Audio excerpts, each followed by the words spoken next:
So, usually after every Chopin competition, I feel satiated with Chopin's music, like I've had way too much ice cream. But this year, I don't know. I didn't get that feeling. I still felt hungry for more, so I had to go back to some old recordings to clean my ears. To conclude all this talk about Chopin for now, I thought, just like I did with Beethoven, I'd share my thoughts on the top 20 greatest Chopin specialists of all time. This is not rage bait, this is simply the opinion of a guy who's listened to countless recordings of Chopin over many, many years. This is a list of the best Chopin pianists, not a list of the best pianists, so I hope you don't get that confused. As you all may know, there are different schools and traditions of playing Chopin, and each tradition may have its own argument why it could be better. You'll probably be able to deduce which school I prefer more, but hopefully this list should be representative of most. Before we begin, we need to define what makes someone a true Chopin specialist. It's not about who plays fastest, cleanest, or loudest, but who captures, in my opinion, the five pillars Chopin himself valued the most. This is the criteria I'll go by in this ranking. 1. Poetry of sound, aka tone. Chopin's music breathes through tone. The great Chopinist doesn't strike keys, they shape air. Each note must sing, not shout. Every chord must shimmer with inner light. 2. Rubato as speech. Rubato isn't a trick of tempo, it's Chopin's language. A true Chopinist bends time like breath, never losing the pulse, yet never enslaved by it. 3. Balance of emotion and structure. Chopin's heart beats within perfect form. His music weeps but never collapses. It can dance but never drifts. The greatest Chopinists walk the tightrope between passion and poise. 4. Polish soul and universality. Chopin belongs to the world, but his soul is Polish. The rhythm of a mazurka, the melancholy of exile, the pride hidden in restraint. A Chopinist must feel that homesickness, whether or not they were born on Polish soil. 5. Humanity over perfection. Chopin's music was written for hands that tremble. The greatest Chopinists don't hide behind flawlessness, they reveal themselves through it. A missed note is forgivable, a missed truth is not. Now, there are pianists who meet all these ideals, Dino Lipati, Shura Cherkassky, even Michelangelo, but they didn't record enough Chopin to be called specialists. What I want to focus on are the artists who lived with the music, wrestled with it, shaped it, the ones who made Chopin their home, and recorded a representative sample of his works. There are 5 honorable mentions. We'll start with the first one, Nelson Freire, the embodiment of tenderness. His sound is gorgeous, it feels like velvet woven with nostalgia. His phrasing, rubato, and ornamentations are all unique. He can sing at both extremes of speed. There's a reason why he was one of Martha's favorite pianists.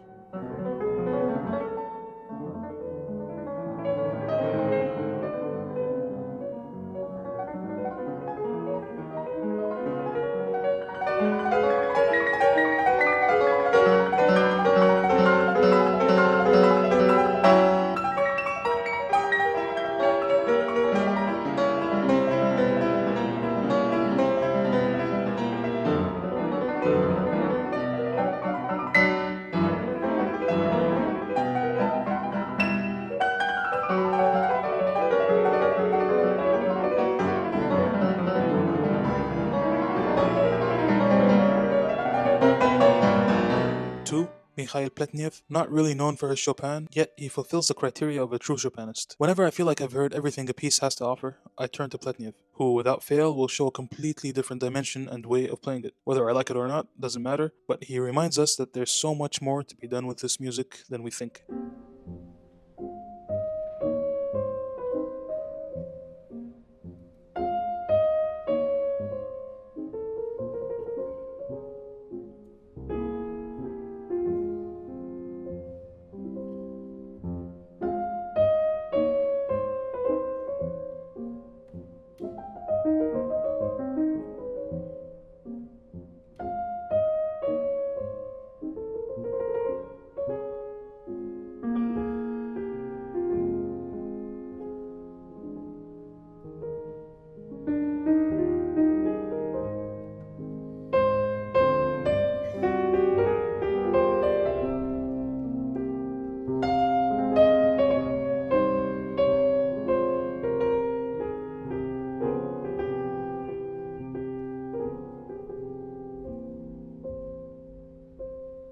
3.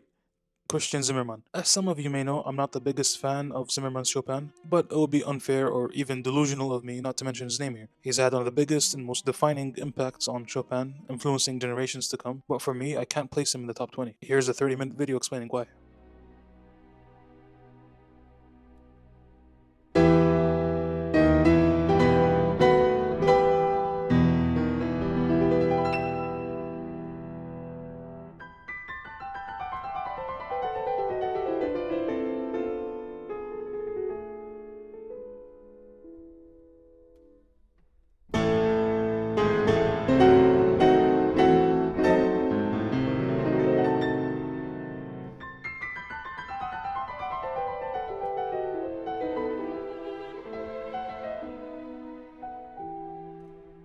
4, Joseph Hoffman. Unfortunately not well recorded, but what little poor quality recordings we have reveal the extent of his genius. Even if he doesn't meet the Chopin ideal, his playing forces itself into that mold whether we like it or not. It becomes the ideal. This is a pianist you listen to and then think, what happened? Why don't people play like this anymore? From the slow pieces like the Opus 48 Nocturne to the virtuosic ones like the G minor or F minor ballads, Hoffman simply lives in the moment and lets the music take on a life of its own every time he's on stage.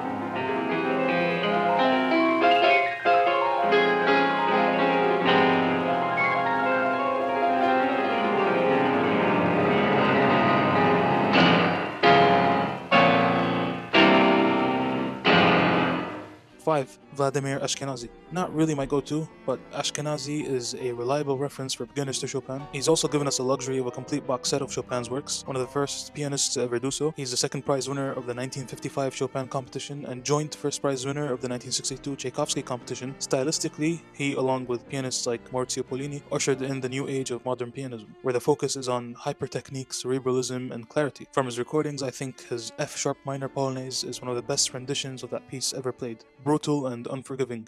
Really worth a listen.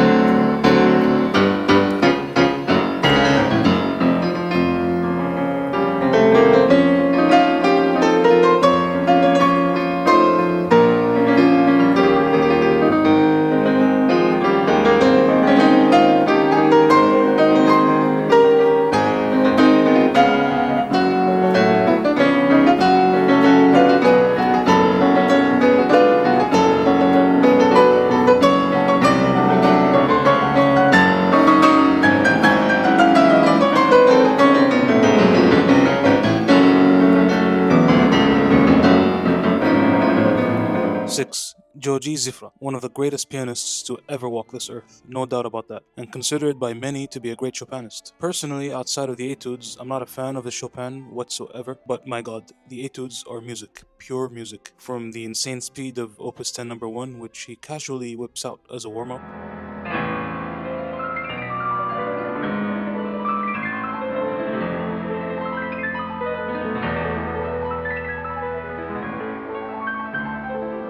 to the symphonic Opus 10 number 4, and finally the Opus 25 number 10, which in my opinion is the greatest interpretation of that piece ever recorded. As much as we think we heard it in the 2025 Chopin competition, we didn't really hear it. Here's how it should sound like.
Moving on to the top 20. At 20th, we have Ts'ong Cho, winner of the 2015 Chopin Competition, the modern paragon of refinement. Cho possesses poetic control, immaculate phrasing, crystalline clarity, and is a constantly reliable representative of Chopin on stage. His greatest weapon, I believe, is his ability to sing and even project at the softest pianissimos. His recording of the ballads with the Deutsche Grammophon is an absolute reference. It's like listening to Chopin in 4K. Listen with headphones and just pay attention to how crystalline that tone is.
19th, we have Stanislav Bunin, winner of the 1985 Chopin Competition. Bunin is piano royalty, a living member of the Neuhaus dynasty. His grandfather was the legendary pianist and pedagogue Heinrich Neuhaus, whose students included names like Richter, Gilels, Versailles, Radulupo, and many others. His father was Stanislav Neuhaus, a legendary pianist whose name still echoes in the Moscow Conservatory. Bunin didn't want the pressure of carrying the famous Neuhaus name, or didn't want the world to scream nepotism when he was competing, so he changed his name. Honestly, his competition run and the few years that followed are some of the greatest Chopin I've heard. This guy is pure Russian school intensity, yet with perfect command over structure and form. He moved to Japan sometime in the 90s and kept a super low profile, which is a shame really, since he could have easily been one of the faces of Chopin. I hear he's making a comeback though, so hopefully we'll hear some great music again.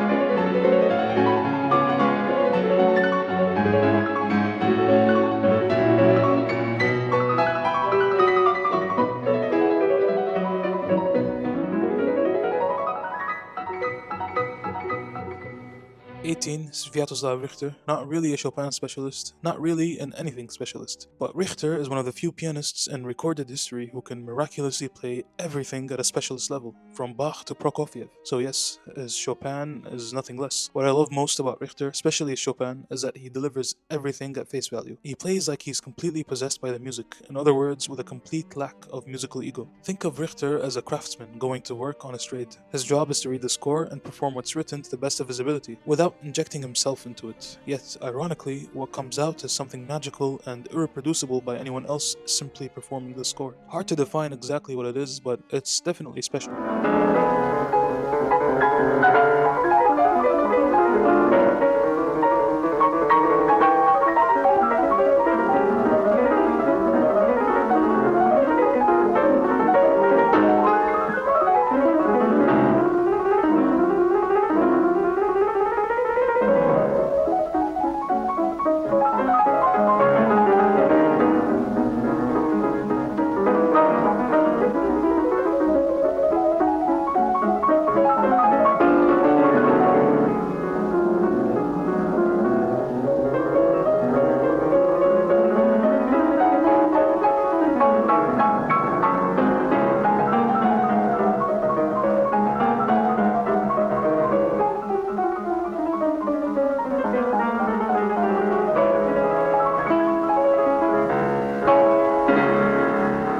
At 17, we have Claudio Arau.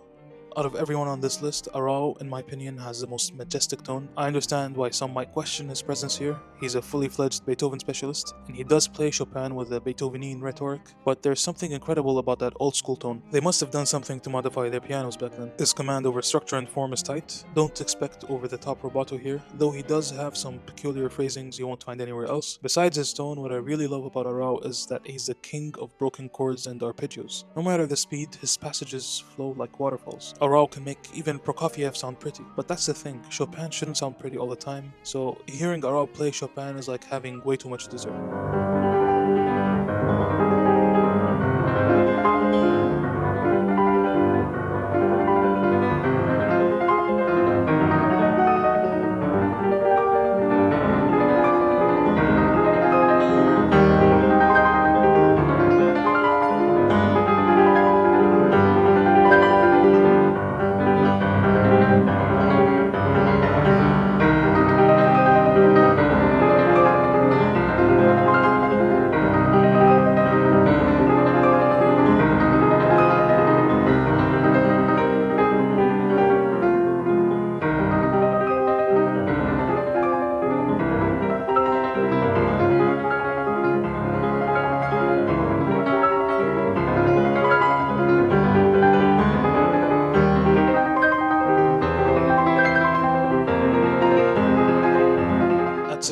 have Geza Anda. If you don't know who Geza Anda is, you're in for a treat. The famous Geza Anda piano competition is named after this legend. His Chopin is mind-blowing and completely out of the box. Literally pick any Chopin he recorded. I guarantee you'll hear something new. Unlike other pianists we'll get to further down the list, he does not cross the threshold of sacrilege. Rather, he reshapes the music within the limits of structural integrity and fidelity to the score. For me, this kind of approach is the pinnacle, the reason for pianists to exist. Follow the left hand and see how it takes on a life of its own.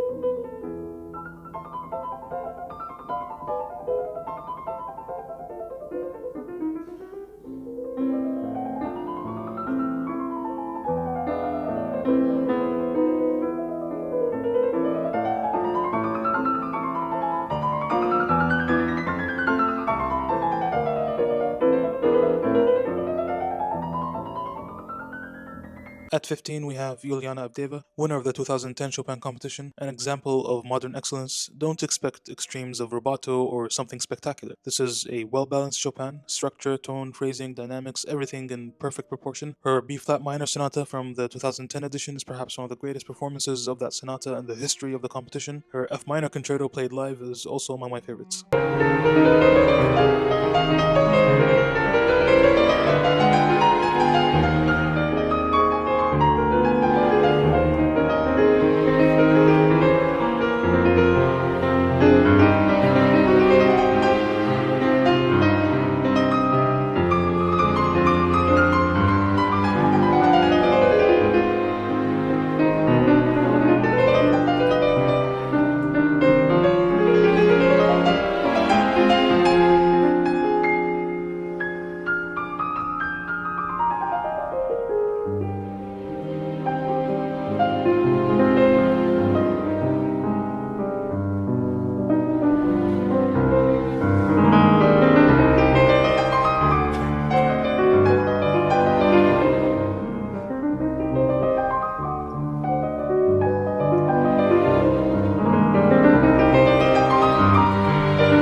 At 14, we have Maurizio Pollini, winner of the 1960 Chopin Competition. Pollini in his prime was a force to be reckoned with. He used precision as power and structure as poetry. This is not a sickly 90-pound Chopin. This is a Chopin that does Olympic weightlifting and runs 10 kilometers a day on the track. Pollini shaped an entire era of pianism.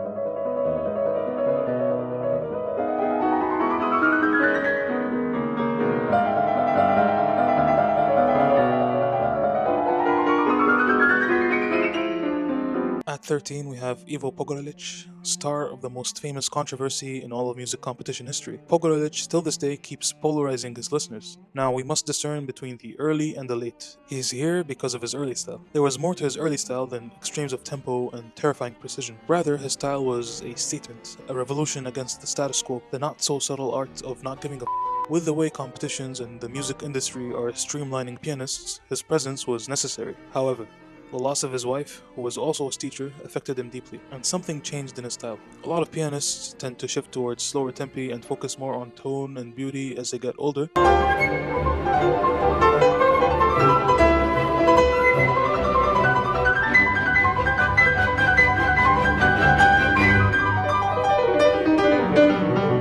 Oh, sorry, never mind. But yeah, current Pogorelic is now even more polarizing. Expect a 5-minute nocturne to be turned into a 15-minute epic. I must admit it's hard for me to tolerate listening to a recording of something like this. Maybe live it'll be a different experience. Perhaps this is Pogorelic's way of rebelling against this ADHD doom-scrolling world we're living in right now.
we have Guillaume Novaes, one of the forgotten masters of the genre.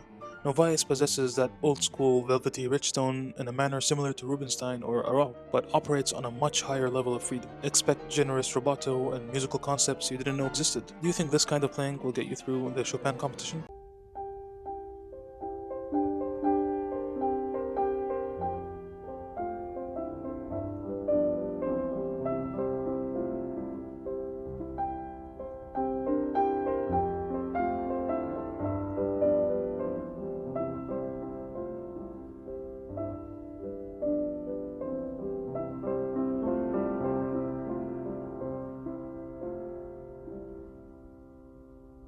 At 11th, we have Adam Harasiewicz, the Polish essence, grace, dignity, stateliness, and rhythm born of Mazurka soil. He is the competition's conscience, and the standard for the Warsaw School of piano. This is the kind of pianist you listen to while reading the score. As boring as that may sound to some, if you listen attentively, you'll notice things we don't hear today. In the first movement of the B flat minor sonata, try to listen to the syncopation here. Not very common.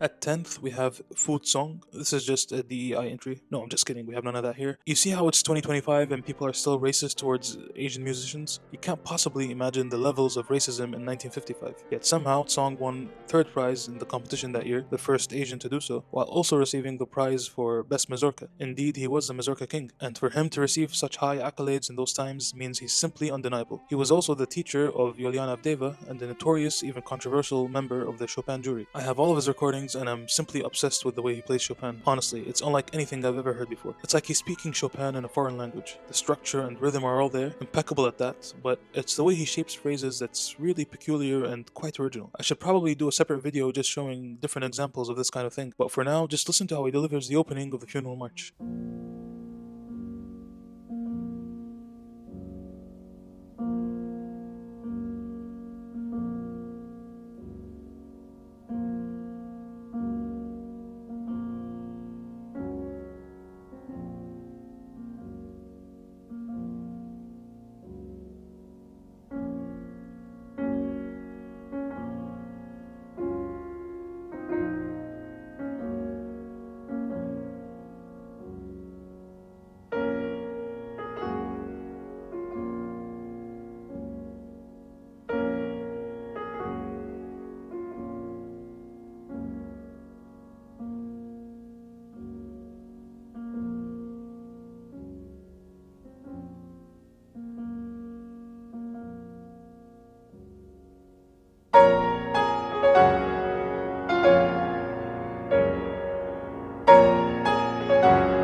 Then I have to show you the finale, which under his hands turns into a psychedelic fever dream. Many describe and take this as wind howling over a gravestone. Sure, but it's not just that. With Ts'ong, it feels like you're buried underground and can hear indiscernible sounds of people gathered and talking around the funeral, until they leave and it turns into the wind howling over a gravestone.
Ninth, we have Eric Heitzig, criminally underrated and relatively obscure in the mainstream of Chopin pianists. This is French elegance personified, a student of Cortot who happened to exist in the Ashkenazi and Paulini era, so what we get is a mix of that old school French decadence along with the modern technical refinement our ears are used to. His preludes are a revelation, and so are his ballads. Expect rubato, hidden melodies you've never realized were there, and pure technical brilliance.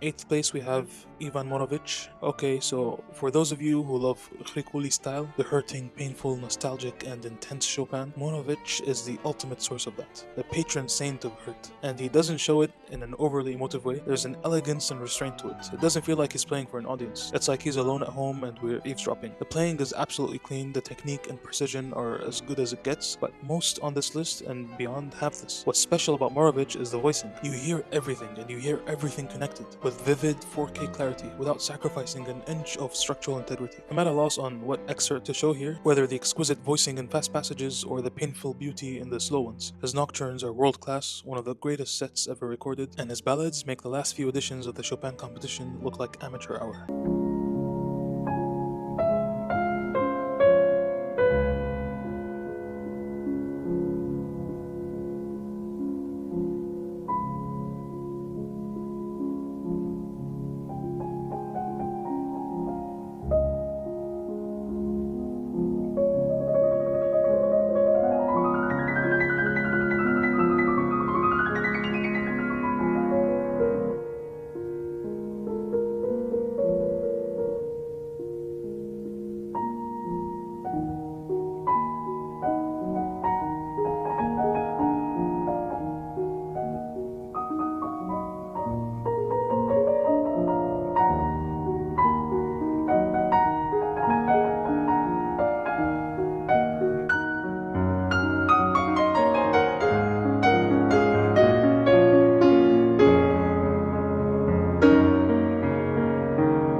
At 7th, we have Alexei Sultanov.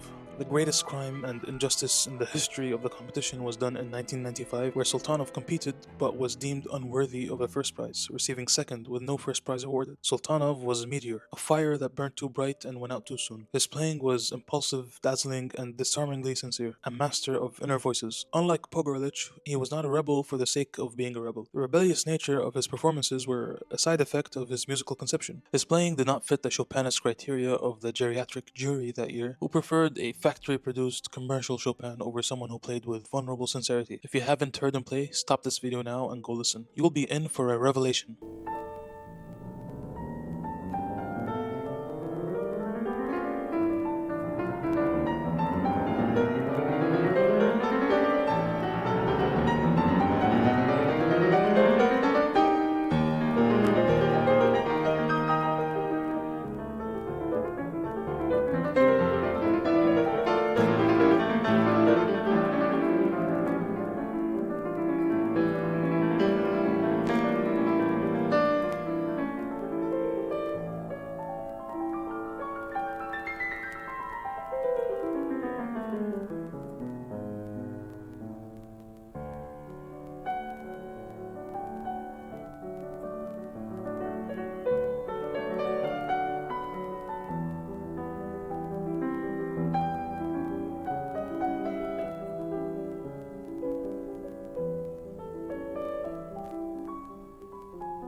sixth, we have Rafael Blehach, the modern heir of the Polish school. Everyone knows who he is. Blehach is so good that not only did he win the gold medal in 2005 and every other special prize, they also didn't award second prize because it wasn't even that close. A blend of intellect and emotion, perfectly measured. If Paulini's Chopin was an Olympic weightlifter who runs 10 kilometers a day, Blehach is that guy on steroids and every possible performance enhancing supplement. But beneath that intense vigor is also a directly proportional amount of tenderness. I can't imagine someone now or in the future who's going to be able to replicate the total shutout that Blehach did.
In fifth place, we have Vladimir Horowitz. Okay, now this one's interesting. Along with Richter, I'd say Horowitz is my favorite pianist ever. So to rank him as low as fifth here kind of hurts a bit. If I'm in the mood to listen to Chopin, it's highly unlikely that I'll turn on a Horowitz recording. However, when I'm in the mood to listen to Horowitz, I'll turn on any recording of his Chopin. So yeah, perhaps academically he may not be the best representation, especially to someone new to Chopin, but for us seasoned listeners, we'd inject that music directly into our veins. He's simply a magician. His Chopin burns, diamonds, danger, delirium, the miniature pieces, especially the mazurkas, his delicacy is simply impossible to replicate. Whenever I learn a piece and listen to him play it, I honestly just quit, because what's the point?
In fourth place, we have Martha Argerich, Do I really need to say anything here? I could talk for days about Martha, winner of the 1965 Chopin competition.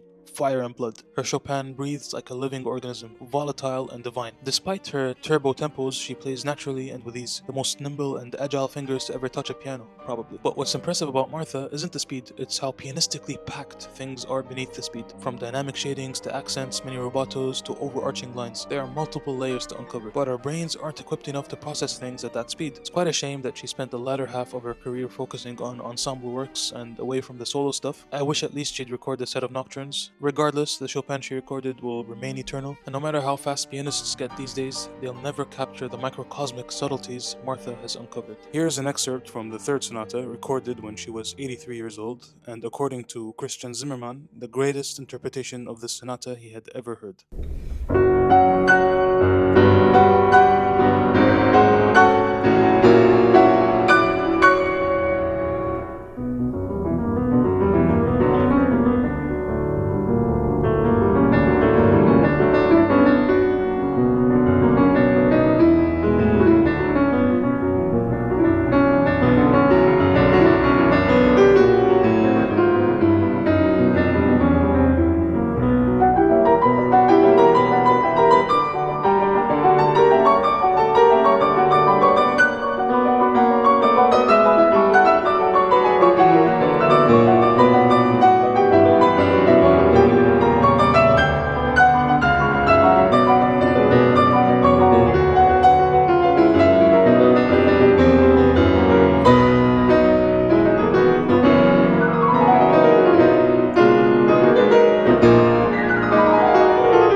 Place we have Samson Francois, a pupil of Courteau. I can imagine some getting upset with Francois' placement at third, but this is my personal preference. Imagine you're in a jazz club, but instead of jazz, it's classical music, and it's 2 a.m. Francois just finished his 7th drink of the night, gets up on stage, cigarette in his mouth, and starts to play Chopin's 4th ballad. His style of Chopin speaks to me the most filthy, sacrilegious decadence. No, he doesn't improvise or add extra notes or anything. Well, maybe, yeah, sometimes he does, but that's not the point here. Francois stretches and warps the music beyond any imaginable limit. His playing is spontaneous in a literal sense. He never plays the same piece the same way every time. And for you traditionalists, isn't that what Chopin used to do?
second place, we have Arthur Rubinstein, The Golden Standard. This is a Chopin I grew up listening to. This is a sacred Chopin. If someone who's never heard Chopin before wants to hear a piece for the first time, Rubinstein is the perfect representation. His sound feels natural, authoritative, aristocratic, and uniquely tender. Yes, the rubato is there, but it's not central. It's a minor ingredient in a much larger recipe.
In first place, we have Alfred Cortot, a student of Émile Lecoum, who was a direct pupil of Chopin. Cortot was a visionary.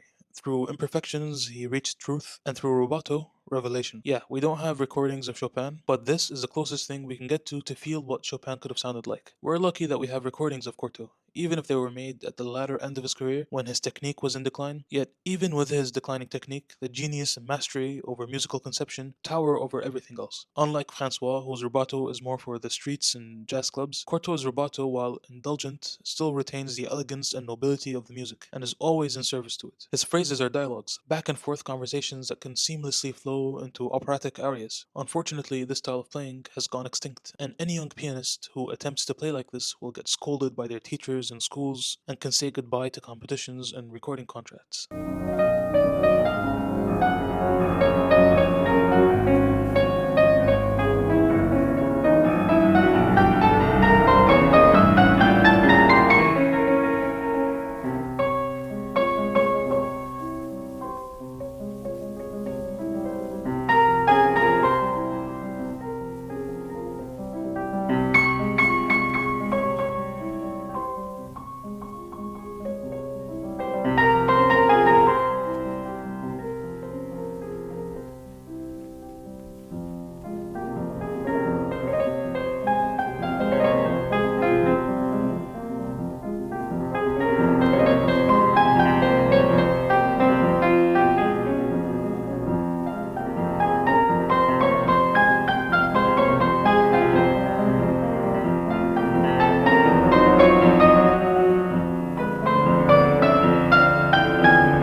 I hope this list covers the Chopin withdrawal we're all having. Let me know what you think, and if there's anyone I haven't mentioned that's not on here, do mention them in the comments so we can have a discussion. Thank you for watching, and don't forget to like and subscribe for more content.